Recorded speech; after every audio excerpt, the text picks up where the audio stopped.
Welcome friends. आज हम उदाहरण संख्या 7 करेंगे। हमारा उदाहरण है ए बी एक रेखाखंड है तथा बिंदु P और Q इस रेखाखंड ए बी के विपरीत ओर इस प्रकार स्थित हैं कि इनमें से प्रत्येक A और B से समदूरस्थ है। दर्शाइए कि रेखा PQ रेखाखंड AB का लंब समद्विभाजक है। ये प्रश्न है और इस प्रश्न की आकृति हमें ये दी हुई है। अब इस प्रश्न को हम समझते हैं। क्या कह रहा है? कह रहा है कि ए बी एक रेखाखंड है, तो ये हमारी ए बी है, एक रेखाखंड है, तथा बिंदु P और Q, ये हमारा Q इस रेखाखंड ए बी के विपरीत ओर यानी उल्टे, P इधर होगा तो Q इधर होगा, इस प्रकार स्थित हैं। इस तरह से हैं दोनों कि इनमें से प्रत्येक A और B यानी A और B से ये दोनों समदूरस्थ हैं। समदूरस्थ यानी समान दूरी पर हैं।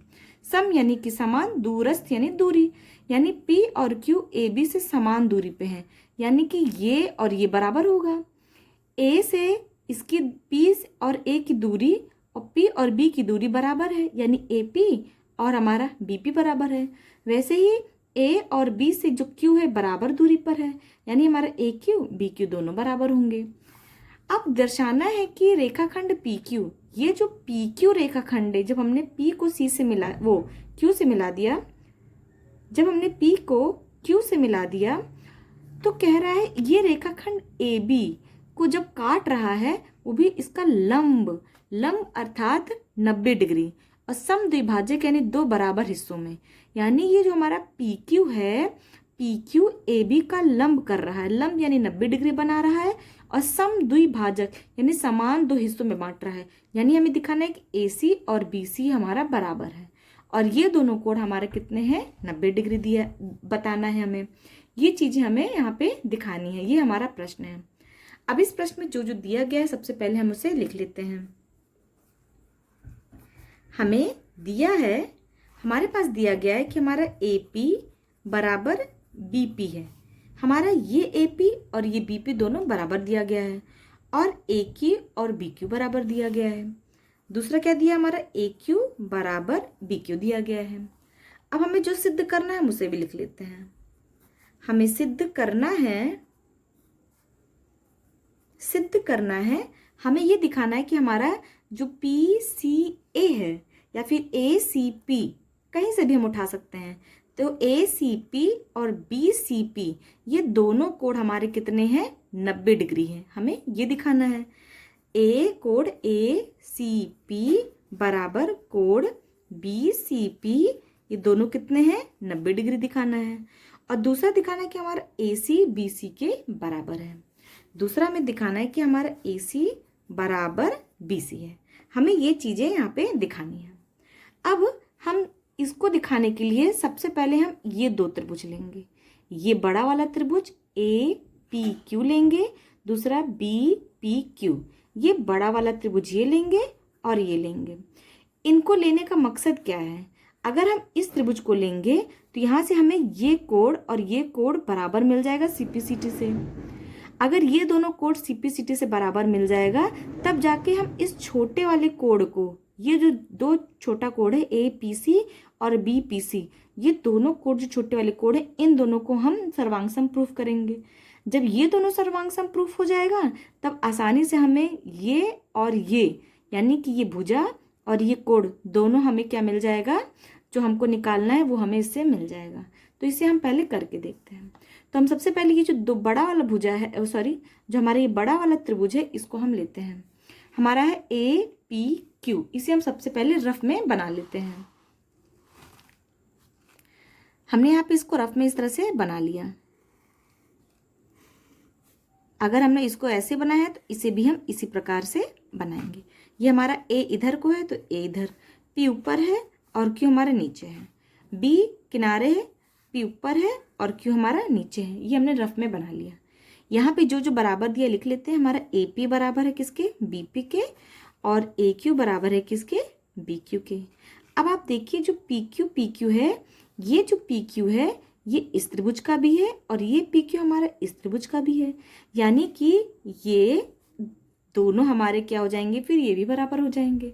अब आप देखिए एस एस एस यानी भुजा भुजा भुजा, एस एस एस सर्वांग समता से ये दोनों क्या हो जाएंगे, हमारे सर्वांग सम हो जाएंगे।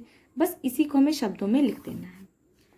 त्रिभुज ए पी क्यू और त्रिभुज बी पी क्यू में, इन दोनों त्रिभुजों में आप देखेंगे हमारा ए पी बराबर बी पी है, जो कि हमें दिया है। ये क्या है, हमें दिया गया है। ए पी बराबर बी पी, ए क्यू बराबर बी क्यू, ए क्यू बराबर बी क्यू, सॉरी यहाँ बी आएगा, ए क्यू बराबर बी क्यू, ये भी हमें दिया है, ये भी हमें क्या है, दिया गया है।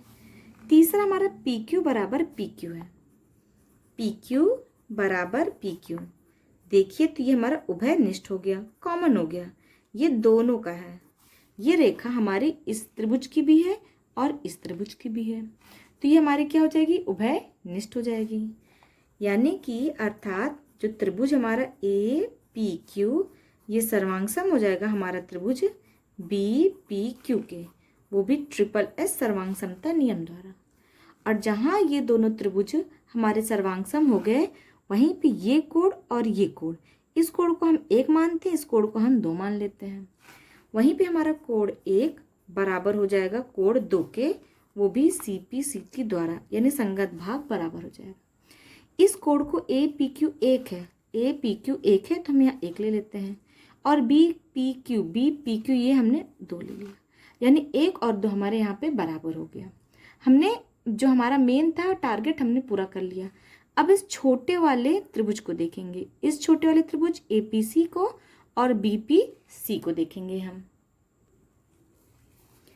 अब हम देखेंगे त्रिभुज ए पी सी, ये वाला छोटा वाला, और त्रिभुज बी पी सी में,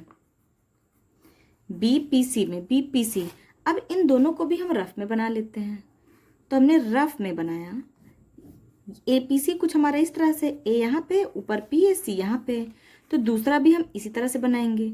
दूसरा बी किनारे है तो ये हो गया, पी ऊपर है और सी हमारा यहाँ पे हो गया। ए पी सी और बी पी सी हमने बना लिया। यहाँ पे हमारा ए पी बी पी के बराबर है, और कोण 1 कोण 2 के बराबर हो गया था सी पी सी टी द्वारा, तो ये कोण 1 था, ये कोण 2 है, ये बराबर हो गया। अब आप देखिए तो पी सी हमारा इस त्रिभुज का भी है, पी सी हमारा इस त्रिभुज का भी है, यानी पी सी हमारा क्या हो जाएगा, ये हमारा उभयनिष्ठ हो जाएगा, ये भी दोनों बराबर हो गया। अब आप देखिए हमारा ये एस, ये कोण ए और ये फिर एस, यानी एस ए एस से ये दोनों क्या हो जाएगा, हमारे सर्वांग सम हो गए। और जहाँ सर्वांग सम हो गया वहाँ ए सी बी सी के बराबर हो जाएगा, सी पी सी टी से ए सी बी सी के बराबर हो जाएगा, पहला हमारा निकल जाएगा। दूसरा ये कोण और ये कोण, ये दोनों कोण भी बराबर हो जाएंगे सी पी सी टी से। हमें चूंकि ये दिखाना है 90 डिग्री, वो हम अभी जब ये पहले बराबर कर लेंगे तब उसको हम निकालते हैं। अब इन दोनों त्रिभुजों को हम देखेंगे तो हमारे यहाँ पे ए पी बी पी के बराबर है, हमारा ए पी बराबर बी पी है, जो कि हमें दिया है, यहाँ पे दिया है। दूसरा ए पी सी, ये कोण 1 है और ये कोण 2 हमने माना था, तो हम कोण 1 बराबर कोण 2 हमने ये ऊपर सिद्ध किया है, ये हमने ऊपर सिद्ध किया है, ये हमारा ऊपर सिद्ध है। और पी सी बराबर पी सी हो जाएगा, और हमारा पी सी बराबर पी सी हो जाएगा, पी सी बराबर ये हमारा पी सी हो जाएगा, ये हमारा उभयनिष्ठ हो जाएगा, ये हमारा क्या हो जाएगा, उभयनिष्ठ हो जाएगा। अब आप यहाँ से देखिए ये हमारा एस हो गया, ये ए हो गया और ये एस हो गया, यानी एस ए एस, अर्थात त्रिभुज ए पी सी ये सर्वांग सम हो जाएगा त्रिभुज बी पी सी के, वो भी एस ए एस सर्वांग समता नियम द्वारा। और जहाँ ये दोनों सर्वांग सम हो गए वहीं ए सी बी सी के बराबर हो गया, वहीं हमारा ए सी बराबर बी सी हो जाएगा, सी पी सी टी संगत भाग बराबर हो जाएगा। ये हमने पहला प्रूफ कर दिया। और दूसरा ए सी पी और बी सी पी भी बराबर हो जाएगा, कोण ए सी पी ये बराबर हो जाएगा कोण बी सी पी के, ये भी हमारा CP/CT यानी संगत भाग बराबर हो जाएगा। अब आप मेन डायग्राम को देखिए, तो यहाँ से जो हमारा ACP है और PCB, आप देखिए तो इन दोनों कोणों का जो मान होगा, यानी इस कोण का जोड़ और इस कोण का जोड़ कितना होगा, 180 डिग्री होगा। ये रैखिक युग्म है। ये क्या हमारा रैखिक युग्म है, ये स्ट्रेट लाइन बनेगा। तो यानी कि अगर ये सीधी रेखा है तो आप देखिए रैखिक युग्म बनेगा, तो ये दोनों का जो मान होगा, इन दोनों को जब हम जोड़ेंगे तो कितना आएगा, 180 डिग्री आएगा। अर्थात जो हमारा कोण ACP प्लस कोण, यहाँ पे लिख देंगे लेकिन कोण ACP प्लस कोण BCP ये बराबर हमारा 180 डिग्री होगा। वो भी कैसे, रैखिक युग्म से। रैखिक युग्म होगा क्योंकि सीधी रेखा बन रही है, पर ये दोनों तो बराबर हैं, यानी कि कोण ACP प्लस BCP की जगह पे हम यही लिख सकते हैं, ACP बराबर 180 डिग्री।